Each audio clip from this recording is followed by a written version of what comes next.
அப்பப்பா காலையில எந்திரிச்ச போதும் நைட்டு தூங்குற வரைக்கும் இந்த பொண்ணுங்களுக்கு மட்டும் வேலை இருந்துட்டே இருக்கும். ரெஸ்ட் இல்லாத ஒரே ஆளுக பொண்ணுங்க தான். ஞாயிற்றுக்கிழமை கூட நமக்கு ரெஸ்ட் கிடைக்கிறது இல்ல.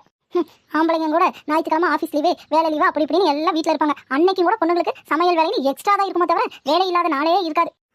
என்னடி தனியா நின்று பேசிட்டு இருக்கிற? காலையில எந்திரிச்சா நைட்டு தூங்குற வரைக்கும் செய்யற வேலையை யோசிச்சுட்டு அப்படியே பேசிட்டு இருக்கிறேன். ஆமா, போன பாரு என்னாச்சு? எங்கம்மா நான் போனேன், அண்ணன் இல்ல அண்ணி தான் இருந்தாங்க. அப்புறம் கொஞ்ச நேரம் பேசிட்டு இருந்தப்ப அண்ணன் வந்தாரு. பணம் கேட்டேன், இந்த மாதிரி 2 மாசத்துல திருப்பி தரேன், கொஞ்சம் பணம் வேணும், வீட்டுல கொஞ்சம் கல்யாண செலவெல்லாம் இருக்குதுன்னு சொல்லி கேட்டேன். ஆனா அவங்க இல்லைன்னு சொல்லிட்டாங்கம்மா. அது போகும்போதே தெரியும். எப்பவுமே ஆம்பளைங்க பொம்பளைங்க தான் சொல்லுவீங்க அவசர புத்தி பேசுறீங்க. நாங்க பேசுறது எதுக்கு தெரியுமா? சம்பாதிக்கலையே 10 ரூபாய் எடுத்து வைக்கணும்.